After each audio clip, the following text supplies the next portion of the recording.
Good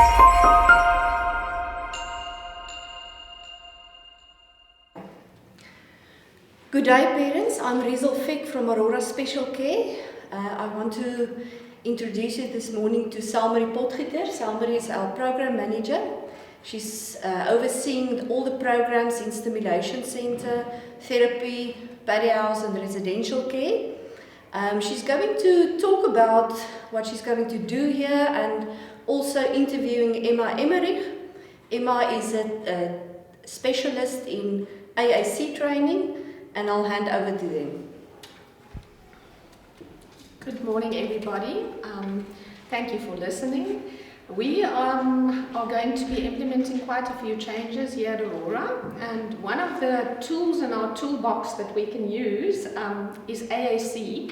And I know Emma feels quite passionately about that. She's an occupational therapist and she specializes in AAC. She works for Inclusive Solutions. And just before we started, I asked Emma, how long have you been involved at Aurora? She said it feels like forever. So she's really part of the family here at Aurora. And she's been busy in the classes, implementing some programs, specifically with regards to AAC. So this morning we'll just be chatting a little bit more about AAC, and I'll be asking her some of the questions that parents often ask me over the years, playing a little bit of devil's advocate and asking a few difficult questions. So yeah, we're just going to have a little informal chat. So welcome, Emma. Thank you. Thank you for having me. Yeah, always a pleasure. Emma, can you tell us what is AAC? I think people always think of ACC, the cold and flu medication, if you start. So can you tell us what is AAC and why do you think it's a good thing to implement at Aurora, especially at Stimulation Center? Okay. Hi, parents. I just want to ask your forgiveness. I'm going to be looking at my notes. I have quite a lot to say, so I'm just scared that I might leave something out. So I'm going to just be checking my notes to make sure that I do say everything that I wanted to say. So firstly, AAC stands for Augmentative and Alternative Communication. So that basically means it helps people who are not able to communicate verbally to still communicate. And I think it's especially important to use that at Aurora because so many of the kids and the adults at Aurora are not able to communicate verbally. Yeah. There's a lot I can say about AAC. It's a blanket term, so it really just refers to any method we use to supplement or to replace verbal communication. Okay, and can you tell me what we've been doing in the classes at the moment? I know we've been starting with very basic things in some of the classes, but can you give parents an idea of what have we been doing and how's it been working? Okay, so this can be quite a long discussion. I know, give us the shortened version. So maybe a good place to start would be to explain what I've been doing in my time here at Aurora. So first of all, I spent some time in each class just to get an idea of how a teacher normally would present her class, to get an idea of how the kids in the class would react, how much they would be able to participate. Then just also look at things like, are there kids with obvious visual difficulties that I would need to pay extra attention to, kids with physical disabilities, so really just getting a good idea of how the teacher would present a class and the kids' abilities and the barriers that would prevent them from also taking part in the lessons. So that was step number one. Step number two. So what I found was that a large percentage of kids were actually unable to participate in the lessons. Many of them could actually not participate at all, so they were really passive and just observing all the things that are happening in the class without being able to actually be an active participant, which is really, really sad for me. And I think the teachers also weren't quite sure on how they could adapt what they were presenting or how they would present things in such a way that it would actually enable more active participation. So that's the place I actually started off. I wanted to enable the teachers to present things in such a way that every kid in the class could understand what was being presented, and if they were asked questions, to provide them with a way of being able to answer. So still working on that one. But we're getting there. We're getting there. But the first thing was really to equip the teacher in different ways of presenting the content that they've already been doing in such a way that everybody would be able to understand what was going on there. Okay. And how we did that was we introduced visual cues. So that's a fancy word, but basically it just means that we added pictures, lots and lots of pictures. And I want to actually explain why this is the place to start. So if we think about how speech usually develops, when a baby is born, we don't expect them to just start talking. We actually speak to them for 18 months to 2 years before we expect anything back. And so we also don't speak to them in one-word sentences. We speak normally from the beginning, right? And so it means that they have to get that speech input for almost 2 years before they can actually start saying things themselves. And even when they start talking, they don't just start talking in full sentences either. I would say, "Would you like a biscuit?" And they might say, "Yes," or "biscuit." Mm-hmm. And then as the parent, I would often say, "Oh, you want a biscuit?" and give the biscuit. So what we are doing there, and we're not actually thinking about it, but we are taking the little bit the child gives back and we are expanding on it. Enhancing their communication. We are enhancing what they are doing. And that's exactly what we need to do with AAC. But AAC is like a different language. That kind of takes time to learn. Yes, so exactly the same way we used to teach speech for 2 years before asking a child to speak back to us. We have to do the same thing with AAC. We have to show them how to communicate using pictures in this instance before we can expect them to use it back. We can't just give it to them and expect them to know what it means. It means nothing until we teach them by using it ourselves, and then we can start expecting something back. So that was really why I started with the teachers, because I wanted to, as quickly as possible, get this new language of pictures being used so that the kids can see how it's supposed to be used. And then give meaning to that pictures. Hey? That's right. And then in the end, that can lead to active participation and then communication using pictures or whatever means available with AAC. Yes. And the lovely thing is, even though we spoke about having to give input for 1.5 years to 2 years, some of the kids are already using the pictures themselves. And they're going to fetch the books and they're going to fetch the picture board, so they already have meaning, you know. So that's quite incredible. Yes, it's fantastic. We're very excited about this. Emma, so if we're starting with AAC with a non-verbal child, parents often ask, will it not prevent the child from developing speech? No, it will never do that. And I'm not just saying that because I am implementing AAC. There's been a lot of research done on this particular topic.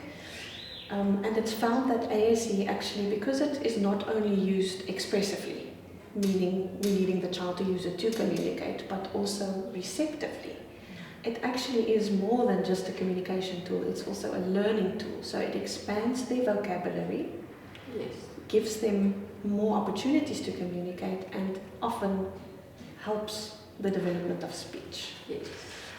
Oftentimes with specific diagnosis, there's a lot of pressure on kids to say this, repeat after me, say this, say this. It's a lot of pressure. And so kids are often scared if they can't get it right. So they end up not wanting to try.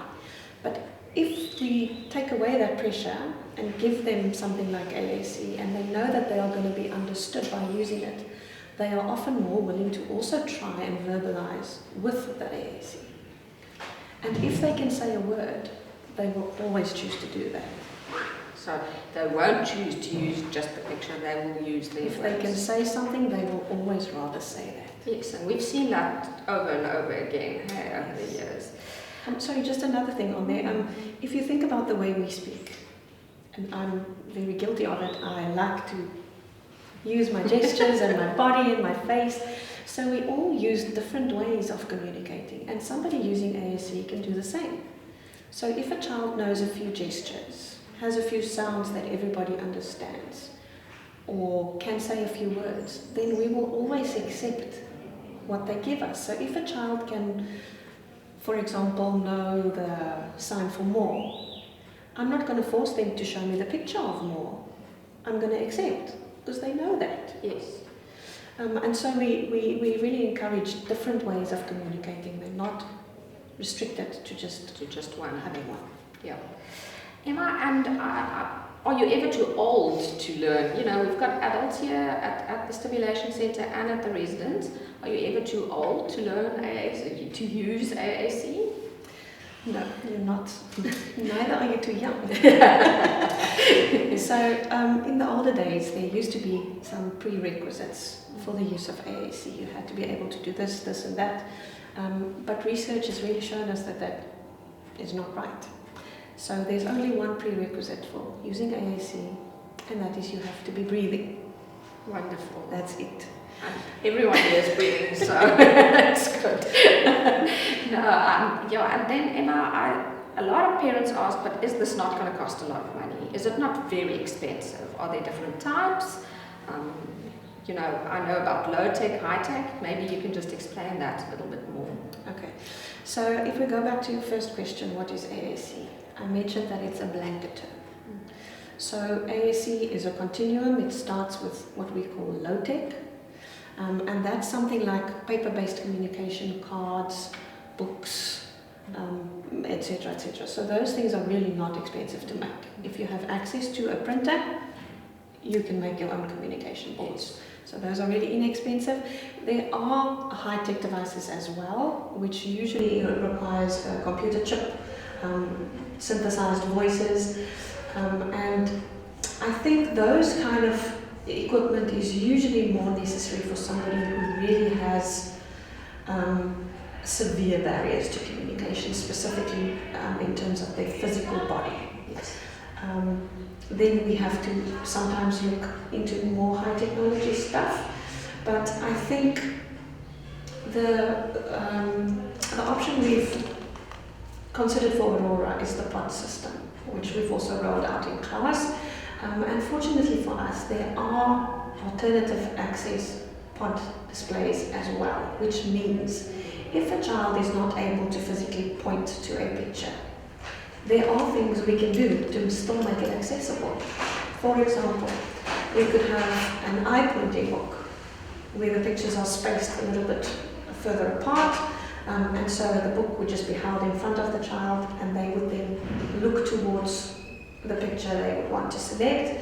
So that's one option. Another option would be to use what we call partner assisted scanning. So that would physically be the communication partner, me, you, a teacher, parent, that would actually show the book to the child and ask, is it in this row? And the child would have to say yes or no. And that could be indicated by a blink or whatever they can do. Yeah. So I'll go down the row, is it in this row? No. Is it in this row? Yes. Okay. Is it this picture you want? No. Is it this picture you want? Yes. Okay. And I'll know what they wanted to say. So there are really a lot of things we can do to make the AAC resources accessible without having it to cost a lot of money. A lot of money. Yeah, we were lucky. We already had the pod system here at Aurora, so we just used what we already had. So maybe you can just explain what a pod book is. It's a book with pictures. That's right. So a pod book is a specific type of low-tech communication aid. It's designed in a specific way. So we have lots of abbreviations in AAC, so pod is another one. It stands for Pragmatic Organized Dynamic Display. So what it means, It's a big word. yes. I'll try and explain it by means of an example. Say for example, a child was able to say one word and they said shop. As the communication partner, you now have to guess, what about the shop? So the child could be saying, I want to go to the shop. I like this shop. My mom forgot me at the shop once. I bought chocolates at that shop.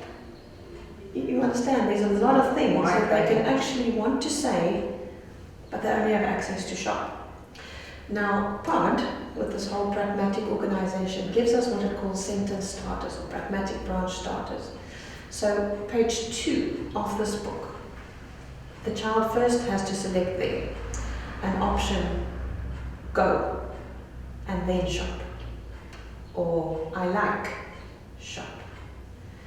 I'm telling you something, shop.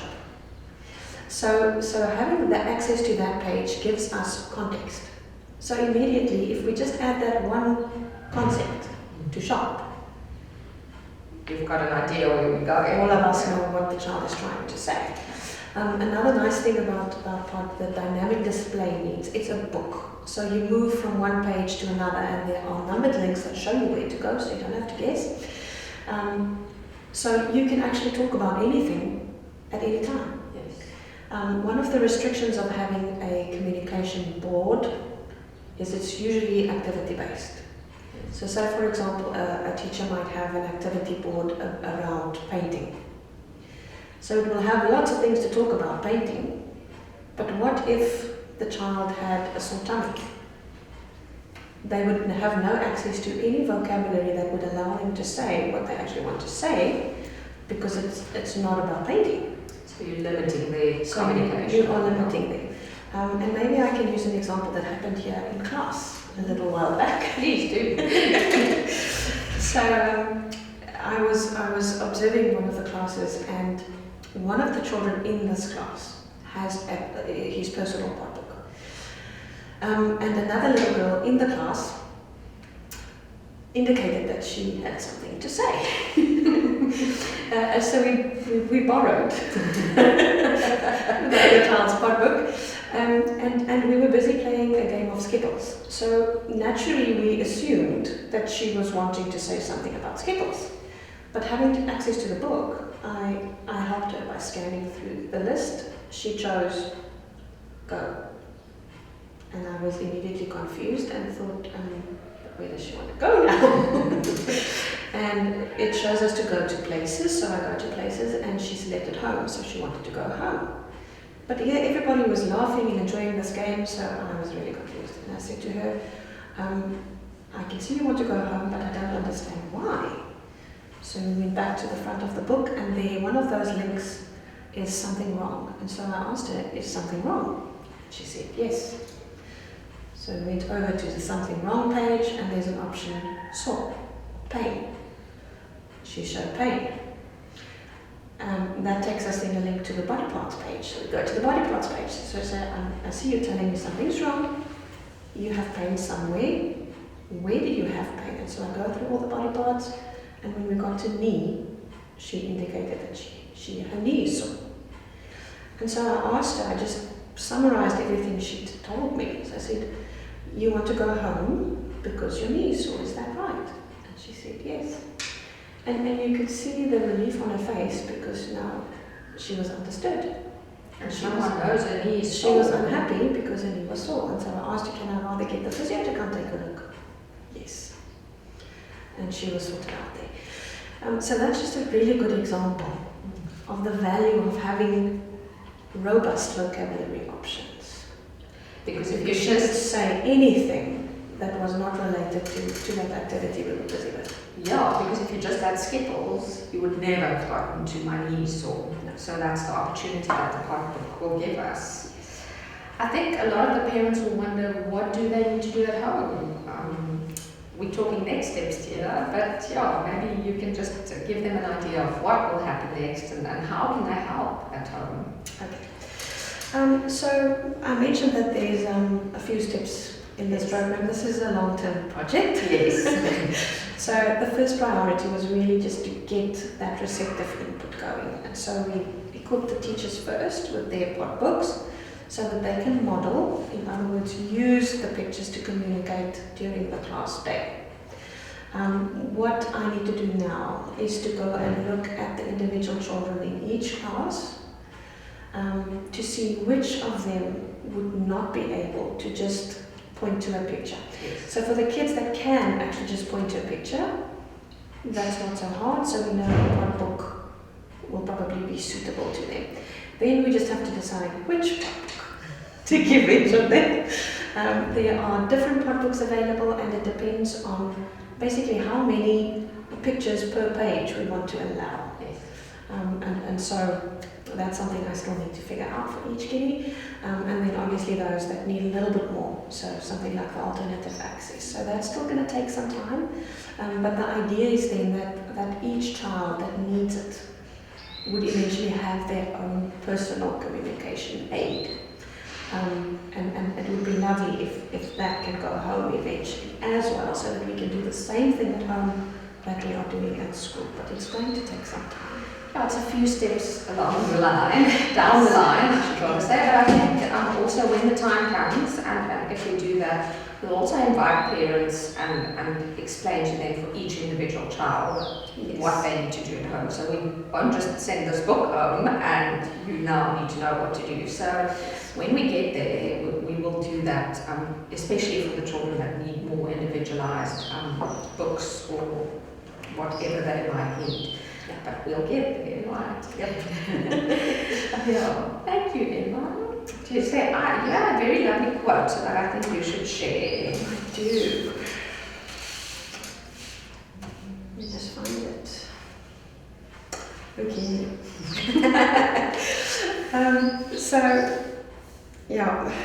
ASC is something that's really close to my heart because I can see the difference it makes. There's nothing more valuable than getting to know the personality of a child who was previously not able to communicate, and every day is just a surprise. But I found a quote from Emmerich, and it says, "The real measure of success is not how many words a child can string together or how many symbols they know. The measure of success is whether they feel understood." Oh, that's wonderful. I think that's really our goal at Aurora, to make every child and every adult feel understood and give them a way that they can participate regardless of physical or intellectual disability. And I know that's a passion that you really share. So thank you for your involvement and thank you for listening. Thank you.